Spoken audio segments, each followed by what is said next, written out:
अस्सलाम वालेकुम नादरीन।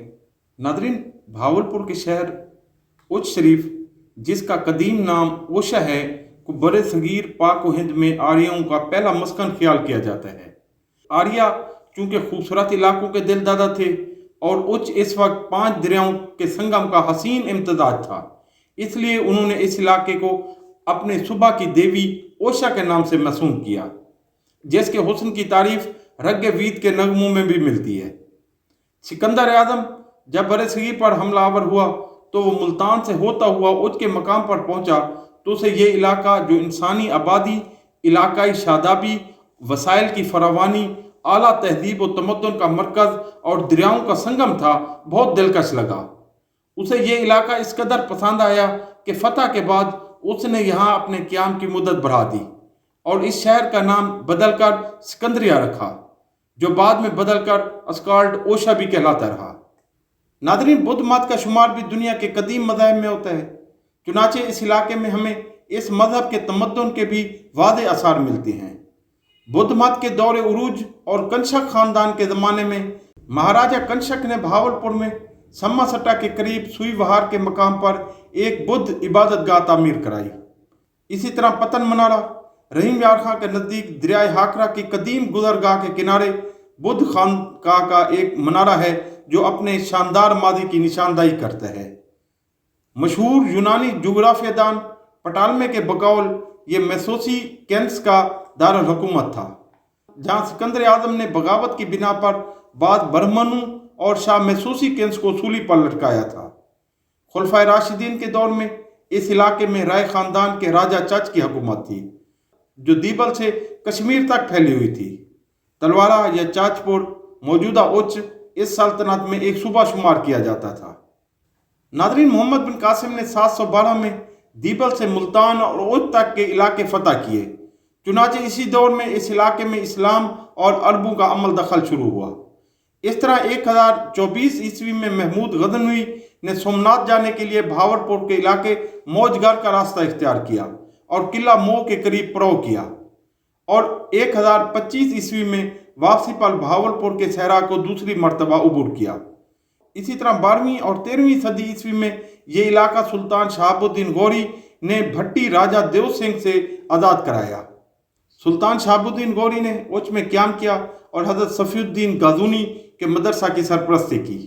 इसके लिए बहुत बड़ा इलाका बतौर वक्फ भी मुकर्रर किया। इस मदरसा में 2500 तालिब इल्म उस वक्त के नामवर उलमा व मशाइख से मुस्तफ़ीद होते थे। बरसगीर में हज़रत सफ़ीउद्दीन गाज़ूनी का मकबरा किसी सूफ़ी बुजुर्ग का सबसे पहला मकबरा करार दिया जाता है, जो अपने वक्त के बहुत बड़े आलिम भी थे। तबक़ात नासरी के मुसन्निफ़ मिनाजुद्दीन सिराज ने भी उच की इस दरसगाह में एक उस्ताद की हैसियत से खिदमत सर अंजाम दी। कश्मीर, अफ़गानिस्तान, ईरान, इराक, मिस्र, तुर्की और शाम जैसे दूर दराज इलाकों से इल्म के मतवाले इस यकताए ज़माना दरसगाह में हसूल इल्म के लिए आते थे। पाक व हिंद की इस्लामी तारीख में खित्ता भावलपुर के शहर उच को कुतुबुद्दीन ऐबक की वफ़ात के बाद उसके दामाद मलिक नासिरुद्दीन कबाचा के दौर में बड़े सगीर के बड़े इल्मी, तहजीबी और सकाफती मरकज़ की हैसियत हासिल हुई। नासिरुद्दीन कबाचा ने सिंध में ख़ास तौर पर उच, मुल्तान, सिविस्तान, देवल यानी समंदर तक और सरस्वती ता बत्तरबंदा, जिसे अब बटिंडा कहा जाता है, के इलाकों पर हुकूमत कायम की। उसने अपनी इस रियासत का दारुल हुकूमत उच को करार दिया। यहाँ अपने नाम का खुतबा और सिक्का जारी किया। कबाचा की हुकूमत तकरीबन 22 वर्ष कायम रही। उच दरियाओं के संगम का खूबसूरत इलाका गुंजान आबाद शहर था, जो दारुल हुकूमत होने की वजह से सनती व तिजारती सरगर्मियों का भी मरकज़ बन गया। खित्ता उच की मुआशी व समाजी मरकजियत का इकरार 600 साल बाद अंग्रेज मौरखीन ने भी किया है, जैसा कि सर चार्ल्स मैसन ने 1826 में अपने सफ़रनामे में इस इलाके की जरखेज़ी व तिजारती की मरकजियत का जिक्र किया है। इनके बकौल यहाँ से गला की भरी हुई कश्तियाँ सिंध को हमेशा जाती रहती। इस तरह कथगम ने भी उच को खुश्की व तरी की बड़ी मंडी, हिंदू यात्रियों और मुसलमान हाजियों के लिए सफ़र के दौरान एक बड़ी क़यामगाह करार दिया। उच के बड़े सूफ़ी बुजुर्गों और रूहानी पेशवाओं के मशहूर सिलसिलों بالخصوص بخاری اور گیلانی سیدوں کی مستقل اقامت کی بدولت اس شہر کو بر صغیر میں علم و عرفان کے مرکز کی حیثیت حاصل ہوئی۔ یہ بھی مشہور ہے کہ اوچ میں 1.25 لاکھ پیروں کی قبریں موجود ہیں۔ 13ویں صدی عیسوی کے وسط میں مرکزی ایشیا، ایران اور عراق میں منگولوں کے حملوں کی بدولت بہت سے مسلمان علماء و فضلاء نے ہندوستان کا رخ کیا۔ ان کا پہلا پڑاؤ سلطان ناصر الدین قباچہ کے دارالحکومت اوچ میں ہوا۔ مسلمان علماء و صوفیہ کی اوچ آمد سے یہ شہر اسلامی، علمی اور تمدنی سرگرمیوں کا مرکز بن گیا۔ شاہی دارالعلوم اوچ کے علاوہ اور بھی بڑے بڑے مدرسے اوچ میں موجود تھے۔ ناصر الدین قباچہ نے شاہی دارالعلوم منہاج الدین سراج کے سپرد کر دیا اور انہیں قاضی کے عہدے پر بھی مامور کیا۔